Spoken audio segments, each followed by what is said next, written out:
क्या सनातन सही रास्ते पर है? क्या हम सही मायने में हिंदुत्व निभा रहे हैं? सवाल बहुत है। नमस्कार, आप देख रहे हैं न्यूज़ वन नेटवर्क। आज के समय में जब हम सनातन और हिंदुत्व की बात करते हैं तो सबसे पहले ये समझना ज़रूरी है कि इन दोनों का वास्तविक अर्थ क्या है। सनातन का अर्थ है अनादि और अनंत, एक ऐसी जीवन शैली जो समय, परिस्थिति और सीमाओं से परे है। वहीं हिंदुत्व का अर्थ केवल धार्मिक पहचान नहीं है, बल्कि यह एक सांस्कृतिक और आध्यात्मिक दर्शन है जो मानवता, सत्य और करुणा पर आधारित है। सनातन धर्म और हिंदुत्व की सच्चाई किसी किताब, बहस या भाषण में नहीं, बल्कि हमारे आचरण में दिखाई देनी चाहिए। जब तक हम अपने कर्मों से ये साबित नहीं करेंगे कि हम इंसानियत और धर्म का पालन कर रहे हैं, तब तक सवाल बने रहेंगे। असली चुनौती ये नहीं है कि सनातन पर सवाल उठते हैं, बल्कि ये है कि हम खुद उन सवालों के जवाब बनने की कोशिश करें। धन्यवाद।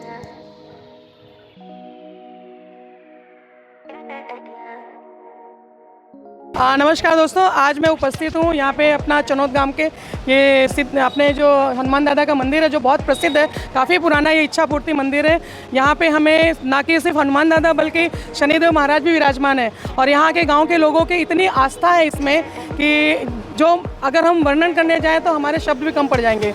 और यहाँ पे कुछ हमारे बीच में उपस्थित है यहाँ पे स्वामी जी और उनके साथ में इनके शिष्य हैं और कुछ बच्चे भी हैं जो बढ़िया से ड्रेसअप होकर आए हैं, ट्रेडिशनल उसमें दिखाई दे रहे हैं। हम जरा स्वामी जी से उनके जो है आज के इस गणपति बाप्पा का जो इस एरिया में चनौद गांव में जो आगमन हुआ है, 11 दिन का गजानन का यहाँ पे स्वागत भव्य तरीके से किया गया है, जो कि 11 दिन का ये कार्यक्रम रहेगा अपना गणेश चतुर्थी का। तो उसके बारे में स्वामी जी आप देशवासियों को क्या संदेशा देना चाहते हैं? सबसे पहले तो मैं आपको बता दूं कि गणपति पूजन की हार्दिक शुभकामनाएं, बधाई सभी को।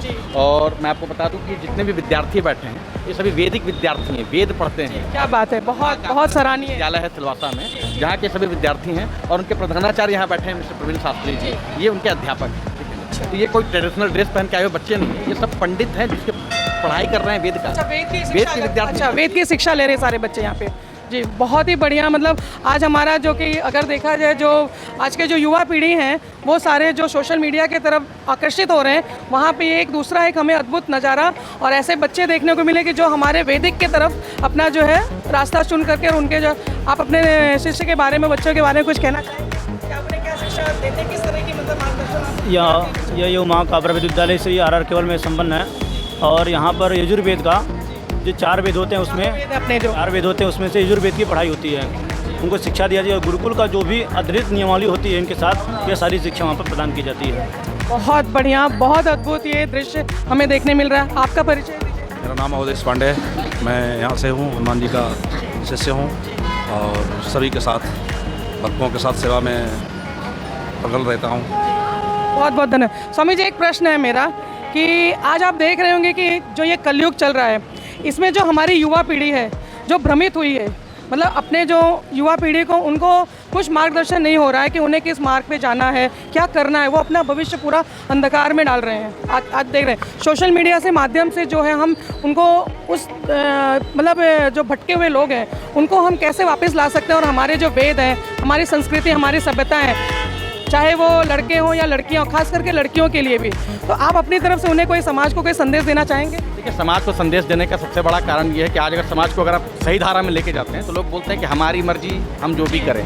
तो सबसे पहले इस डेफिनेशन को चेंज करना पड़ेगा। हमारी मर्जी हम जो नहीं कर सकते, ठीक है ना, हम कुछ भी करेंगे तो अब रोड पे बोलिए हम सोए। कहने का मतलब इसका कि इसके लिए भी कानून होना चाहिए, पहनावे का, खान पान का नियमावली होना ही चाहिए और सोना और लोहा का डिफरेंशियल लोगों को बताना चाहिए। लोग बोलते हैं लड़की लड़का एक बराबर, लड़की लड़का एक बराबर कभी नहीं हो सकता। लड़का यानी लोहा, लड़की यानी सोना। 5 ग्राम सोना रख दीजिए और 500 किलो लोहा रख दीजिए, सबसे पहले क्या चोरी होगा? सोना। इसके लिए ध्यान रखा जाए कि जो लड़का कर रहा है वो लड़की करेगी, ऐसा नहीं है। दोनों का डिफिनेशन बहुत अलग है, दोनों का पहनावा अलग होना चाहिए, दोनों का खान पान चीज़ें जो सिस्टम है जो पुराने काल पे चला रहा उस चीज़ों को फॉलो करना चाहिए। मुँह से ही नहीं करना चाहिए कि नहीं हम तो जो हमारी मर्जी में आएगा करेंगे। जो मर्जी में आएगा करेंगे तो फिर पूरा संगठन बिगड़ जाएगा, सामाजिक दायित्व खत्म हो जाएगा, व्यवहारिक चीज़ें समाप्त हो जाएगी। इसके लिए कभी भी जो शास्त्रगत विचार बना हुआ है शास्त्र के अनुरूप चलना चाहिए, धर्म के अनुरूप चलना चाहिए, जिससे कि समाज का भी सबसे बड़ा प्रॉब्लम आज की डेट में माँ बाप का है। बिल्कुल सही, बिल्कुल मैं सहमत हूँ। आधुनिकता के कारण अपने आप को बिगाड़ रहे हैं बिल्कुल बिल्कुल। घर पे सबसे पहले बाप माँ को ड्रेस कोड देखना चाहिए कि हम बच्चों को क्या पहनाना है, क्या खिलाना है, क्या उनको बताना है। सुबह आज देखिए हिंदू सनातन धर्म में सबसे बड़ा प्रॉब्लम है कि कोई भी बच्चे को लेकर सुबह मंदिर नहीं जाता। एकदम सत्य बात है। यहाँ घंटी बजेगा मंदिर का ना, तो उसके लिए मशीन रखा गया हम लोग जी, कि भाई ये आप हमारे बहुत बड़ी विडम्बना है ये कि माँ बाप का कि उनको मंदिर 5 मिनट के लिए लेके जाए, उनको अपने धर्म वेद शास्त्र के विषय में बताए, बड़ों बुजुर्गों का आदर करना सिखाए। यहाँ तो हम वन हमारे एक के चक्कर में पूरा का पूरा सत्यानाश कर लिए हैं। तो चीज़ों को बताने के लिए और धर्म को जानने के लिए सबसे पहले हम माँ बाप से प्रार्थना करेंगे कि भैया आधुनिकता की दौड़ से बाहर निकलिए और पुनः अपने संस्कृति की ओर जाइए, तभी आपका उद्धार होगा, नहीं तो आप विनाश की ओर जा रहे हैं। बहुत बहुत धन्यवाद आपका। जैसे कि स्वामी जी कह रहे हैं कि आज हमारी जो देश की जो जनता जनार्दन है और उनके जो बच्चे जो युवा पीढ़ी हैं वो जिस तरीके से भ्रमित होकर के और गलत रास्ते पे जा रहे हैं, उसमें कहीं ना कहीं देखा जाए तो माँ बाप का भी पूरा हाथ है। अगर माँ बाप अपने बच्चों को अच्छा भविष्य बनाने के लिए उन्हें अच्छी शिक्षा के साथ उन्हें हमारे जो संस्कृति हमारी सभ्यता है उसके लिए भी उनको जागरूक करना और उन्हें शिक्षा देना बहुत ही अनिवार्य हो गया है। स्वामी जी एक चीज़ और मेरे सवाल ये है आपसे कि आज आप देख रहे हैं कितने बड़े बड़े स्कूल सब खुले हुए हैं, तो स्कूलों में जो शिक्षा बच्चे जो वहाँ ले रहे हैं अर्जित कर रहे हैं, तो क्या ये स्कूल वालों का भी एक अपना दोष नहीं है? मतलब वहाँ पे जैसे कि देखा जाए बच्चे 2 जगह से सीखते हैं, ऐसा हम लोग सुनते आ रहे हैं। एक हमारा स्कूल हमने कहा जाता है कि हमारे माँ बाप जो हमें जन्म देते हैं वो हमारे गुरु होते हैं, हमारे पहले जो है हमारा पहला स्कूल घर से शुरू होता है। लेकिन जब बच्चे बाहर वही जाते हैं तो जब वो समाज में जाते हैं, स्कूलों में जाते हैं, तो स्कूल में जो शिक्षा जो दी जा रही है वो शिक्षा मुझे लगता है कि पर्याप्त नहीं है और ना ही हमारे सनातन के साथ मिलती जुलती भी है, उसके एकदम विपरीत है सारी शिक्षाएं जो दी जा रही हैं। तो उसके लिए हमारे देश के लोगों को किस तरह से जागरूक होना चाहिए? सबसे पहले तो पुनः गुरुकुल की स्थापना होनी चाहिए, बिल्कुल सही पद्धति से स्थापना होना चाहिए। और पहले जो था शिष्य गुरु का एक संबंध होता था उसको बंद करके कन्वर्सन की ओर ले जा करके अभी पूरा शिक्षा जो पद्धति है, हमारा जो भारतीय शिक्षा पद्धति है ईसाइयों के कंट्रोल में है। सही बात, ईसाइयों के कंट्रोल में है तो गुड मॉर्निंग ही बोलना पड़ेगा। जय श्री राम बोलोगे तो बिल्कुल सही बात। तो आपको बच्चा बोलता है गुड मॉर्निंग तो आपको बहुत अच्छा लगता है, जय श्री कृष्णा बोलता है तकलीफ होता है, आपको ये लगता है कि बच्चा हमारा पिछड़ गया है। पिछड़ा नहीं है, आप अपने सनातन को छोड़ रहे हैं और धीरे धीरे आप ग्रास की ओर जा रहे हैं। मॉडर्न जमाना ज़्यादा अपना रहे हैं लोग। होता ही नहीं मॉडर्न मैंने बिल्कुल बिल्कुल, तो मॉडर्न के चक्कर में आप समाप्ति की ओर जा रहे हैं। जी यानी जो आपने कहा ट्रेडिशनल ही जीवन है। सही बात है, ठीक है सही ना? बात और यही सभ्यता लंबे समय तक चलता रहेगा, इसका ना आदि है ना अंत है। अनंत है, लेकिन अनंत ये है। जो चीज़ें हैं आधुनिकता ये बहुत जल्दी समाप्त हो जाएगी। जी इसलिए सबसे पहले शिक्षा मैं भारत सरकार से मांग करूँगा, सबसे पहले शिक्षा पद्धति को पुनः बदलाव की ओर लेकर जाना चाहिए। और सनातनी धर्म के जितने भी संत महंत हैं जो बड़े बड़े यूनिवर्सिटी खोल के बैठे हैं उनसे भी आग्रह रहेगा कि अपने सनातन पद्धति के शिक्षा पद्धति को ऊपर लेके आएँ और ये good morning good evening good afternoon culture को बंद करें। बहिष्कार करना, बिल्कुल बंद ही कर देना चाहिए। आज हमारे यहाँ पे इस मंदिर के हमारे पंडित महाराज जी भी विराजमान हैं, इनसे भी थोड़ा हम समाज के लिए और इनकी क्या विचार हैं उसके बारे में भी थोड़ा जानकारी लेना चाहेंगे। ये हमारे बीच मौजूद है लवलेश महाराज जी। नमस्कार महाराज जी। आप महाराज जी बताइए कि जो आप लोग तो देखिए पंडित हैं, आपका धर्म है भगवान की सेवा करना, तो आज आप अपना कर्तव्य पूरा कर रहे हैं यहाँ पे, आपको जो आपका संस्कृति आपके कर्म में धर्म में जो सिखाया गया बताया गया, लेकिन क्या आपको भी ये देख करके बाहर ऐसा मतलब दुख या तकलीफ नहीं होती कि जो हमारे देशवासी आज हम मांग कर रहे हैं एक राष्ट्र हिंदू राष्ट्र सनातन धर्म की, लेकिन वो हिंदू राष्ट्र वो सनातन धर्म वो है कहाँ, वो कहाँ है? सिर्फ कहने से तो नहीं होगा, उसके लिए तो हमें काम करना पड़ेगा। आज आज़ादी भी सबको आगे आना पड़ेगा और आज़ादी भी हमने मांगी नहीं, हमने छीनी है।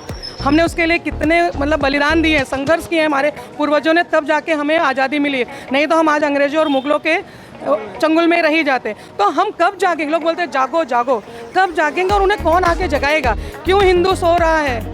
क्यों समझ में नहीं आ रहा? ये इतनी जो घटनाएं घटित हो रही हैं, लव जिहाद हो गया या धर्म परिवर्तन हो जाता है या फिर मतलब जो हमारे बहू बेटियां हैं उनके दिमाग में ऐसी चीज़ें कहाँ से आती हैं, कहाँ से शिक्षा वो ग्रहण कर रही हैं जो वो ऐसे काम कर जाती हैं जिससे हमें कभी कभी शर्म महसूस होती है। तो उसके लिए आप अपना क्या संदेश देना चाहेंगे हमारे? जय श्री राम, इच्छापुर हनुमान जी महाराज की जय। जैसा भी स्वामी जी से आपने पूछा कि लड़कियों लव जिहाद की तरफ क्यों जा रही हैं और क्यों बिगड़ रही हैं, पर लड़कियों की कमी नहीं है, लड़कों की कमी है। जिससे हर माँ बाप अपने लड़कों पर नज़र रखेगा, कभी लड़की कोई गलत काम नहीं होगा। सही काम। पर हम लड़कों पर कोई नज़र नहीं रखते हैं, लड़कियों पर ही नज़र रखा जाता है। जिस हम पूछे कि लड़का बेटा तू कहाँ गया था, किस काम के लिए गया था? लड़कियाँ जो औरतें ईजी टारगेट हैं, बराबर क्यों किया जाता? उनकी हमारी मानसिकता है, हमारी मानसिकता है और वो हम मानसिकता को बदल नहीं पा रहे हैं। औरत जो आज यहाँ एकत्रित हुए आप सबको देख रहे हैं, जो हमारे बॉम्बे से अष्टविनायक दल वाले आए, सेवा मंडल वाले, तो हमारी इच्छा पूर्ति हनुमान जी मंदिर में कोई भी यहाँ प्रोग्राम होता है तो यहाँ हर आदमी आना सोचता है। भगवान की इतनी बड़ी कृपा है इच्छा पूर्ति हनुमान जी की कि जो भी यहाँ जिससे मांगो उनको कृपा प्रसाद मिलता है। तो बस आप लोगों से यही अनुरोध करूंगी कि आप ऐसे ही भगवान के सामने आप ऐसी इच्छा मतलब मांगिए कि हमारे जो दादा बैठे हैं इच्छा पूर्ति, वो इस हमारे देश की, हमारे देशवासियों की, हमारे धर्म में है कि विश्व का कल्याण हो। बिल्कुल किसी धर्म में नहीं है, नहीं विश्व का है कल्याण जी, बिल्कुल सही कहा आपने, केवल हमारे ही धर्म में ही एक सनातन धर्म में है कि विश्व का कल्याण, बिल्कुल बाकी किसी और धर्म कोई विश्व कल्याण नहीं बोले, नहीं बोलते हैं, वो सिर्फ अपने अपने अपना धर्म ही धर्म बोले। और जी। हमारा धर्म को टारगेट किया जा रहा है, उनका कहा गया हमारे है। हैं। उन्होंने अंग्रेजों ने भी कहा कि अगर हिंदुस्तान में राज करना तो ब्राह्मण को अपने बस में कर लीजिए, पूरे अपने आप हिंदू समाज हमारे उस बस में आ जाएगा। ज्ञान नहीं बटेगा तो फिर कैसे? यही हमारी कमी। अगर ब्राह्मण कुछ कहता है तो लोग उसका विरोध करते हैं, नहीं वो महाराज जैसे कि वो महाराज जैसे कि अपने अंदर हम लोग कमी नहीं ढूंढ पाते कि हमारे अंदर क्या कमी है। बिल्कुल सही, बिल्कुल सही। आप भी कुछ दो शब्द कहिए महाराज जी। सबसे पहले तो मेरा नाम नंद गोपाल शास्त्री है। सबसे पहले मैं अपने हनुमान जी को प्रणाम करता हूँ, श्री इच्छापूर्ति को। एक श्लोक हमारे हनुमान जी का है, यतुलित बल धामम हेम शैलाभदेहम दनुजवन किसानम ज्ञानी नाम अग्रगण्यम सकल गुण निधानम वानराणाम धीशम रघुपति प्रिय भक्तम बात जातम नमामि। हमारे श्री इच्छापूर्ति सेवा मंडल में जितने भी युवा लोग हैं, देखिए ये जो कार्यक्रम होता है ना, तो हमारा इच्छापूर्ति सेवा मंडल बड़े लगन से करता है। और ये 8 महीने के अंदर 12वां कार्यक्रम इतना बड़ा है, 12 कार्यक्रम 8 महीने के अंदर हो चुके हैं। ये इच्छापूर्ति सेवा मंडल, इसमें 3-4 कार्यक्रम ऐसे हमारे हुए जिसमें 1800 बल्कि 2000 टन चावल का भी व्यवस्था किया गया, बनाया गया, भंडारा, विशाल भंडारा रखा गया। तो ऐसा कार्यक्रम हमारा इच्छापूर्ति हमेशा करने के लिए तत्पर रहता है। और कहते हैं लोग जब आते हैं तो उनसे कहते हैं कि आपको करना है तो इच्छापूर्ति में करिए, किसी को मना नहीं करते और वो साथ में लगे रहते हैं और सभी मिलजुल के, हाँ सब इकट्ठे सब मिलजुल करके। इसीलिए श्री इच्छापूर्ति से मैं आग्रह करता हूँ कि ऐसे ही हमारा कार्यक्रम चलता रहे और हम उनको प्रणाम करते हैं। बहुत बढ़िया, बहुत बढ़िया। हनुमान जी महाराज सदैव आशीर्वाद देते रहे। बहुत बहुत धन्यवाद आपका। कुछ थोड़ा सेंसिटिव है चीज़ें, लेकिन मैं लेना चाहूँगी क्योंकि ये भी समाज को बताना बहुत ज़रूरी है। क्या कहते हैं स्वामी जी, अगर आप लोग अलाउ करें तो? जैसे कि आपने देखा होगा, काफ़ी टाइम से मैं भी देख रही हूँ कि हमारे समाज में ये जो भगवा कलर है, ये हमारा एक है ना पवित्रता का प्रतीक है, मानते हैं ना। लेकिन आज इस भगवे रंग के पीछे भी कई ऐसे लोग हैं जो पारखंडी ढोंगी हैं, जो कि हमारे भगवा हमारा ध्वज का कलर भी है, हमारे सनातन धर्म का प्रतीक है ये। लेकिन कुछ ऐसे ढोंगी लोग ऐसे समाज में हैं, कहीं ना कहीं आप भी जानते हैं, सभी लोग जानते हैं। तिरंगा में हमारा भगवा इतना बढ़िया वो संदेश देता है जी। तो ऐसा क्यों, मतलब लोग उसके विरोध लोग आवाज़ क्यों नहीं उठा रहे हैं कि ऐसे ढोंगियों को बेनकाब करके और उन्हें समाज के बीच ला करके बताया जाए कि भाई आप है ना इस तरीके का हमारे भगवा का अपमान नहीं कर सकते। क्योंकि इसमें क्या होता है कि जैसे बहुत सारे लोगों की आस्था जुड़ी है इसके साथ में, तो वो विश्वासघात हो जाता है। फिर लोग यही सोचते हैं कि जैसे अगर हम सही कार्य कर रहे हैं भी है ना, तो वो चीज़ जब दिमाग में आती है तो ये होता है कि अरे सब एक ही जैसे हैं, बराबर। जैसे मतलब हर चीज़ को सब ये सोचते हैं कि नहीं, जितने भगवाधारी हैं, जितने भी लोग साधु संतों के साथ में हैं, वो सारे ही जो है गलत कार्य करने वाले हैं। तो इसके लिए आप मेरे बातों से अगर सहमत हैं तो आप अपनी तरफ से क्या संदेश इसके लिए देना चाहेंगे? देखिए ऐसे हैं जो भगवा कलर पहने हुए हैं, वो कोई सनातनी नहीं है, नहीं बिल्कुल, वो बिल्कुल सनातनी नहीं है। वो केवल हिंदू धर्म को बदनाम करने में, आप ये देखिए जितने भी साधु संत भगवा कलर पकड़े गए हैं उसमें कोई भी ब्राह्मण नहीं है, वो अलग कास्ट से। और आजकल भगवा पहन लेते हैं, आप उसमें देखो मुस्लिम भी भगवा पहन के हमारे मांगते हैं, भगवा के पहन मांगते हैं, पर जाकर उसी भगवा को किसी क्षण के बदनाम कर देते हैं। क्योंकि क्या है कि वो कलर ही ऐसा प्रतीक है हमारे समाज में, विश्वास कर लेते हैं। हाँ, तो दुनिया अंधविश्वास करके और उसमें उनके चंगुल में वो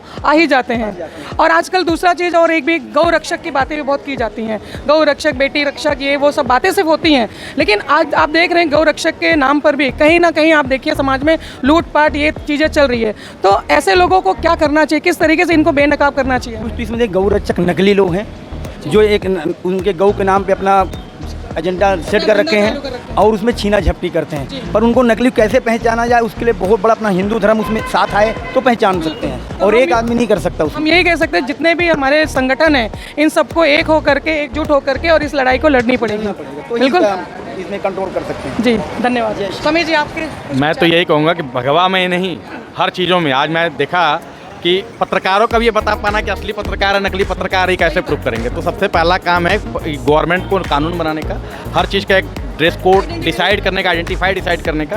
तो ये नकली और असली का पहचान करना किसी व्यक्ति विशेष का काम नहीं है, ये सरकार का और तंत्र का काम है। इसकी पूरी व्यवस्था उनको करनी चाहिए और क्वालिफाइड व्यक्ति को ही चीज़ों प्रोवाइड करना चाहिए। अनक्वालिफाइड व्यक्ति वहाँ तक पहुँच ही ना सके। जैसे कि इंजीनियर इंजीनियरिंग कर सकता है, डॉक्टर ही डॉक्टरी कर सकता है, उसी प्रकार से हर विषय का एक ज्ञाता ही उस विषय का कार्य को कर सकता है, अन्यथा नहीं करना चाहिए। बहुत बहुत धन्यवाद आपका।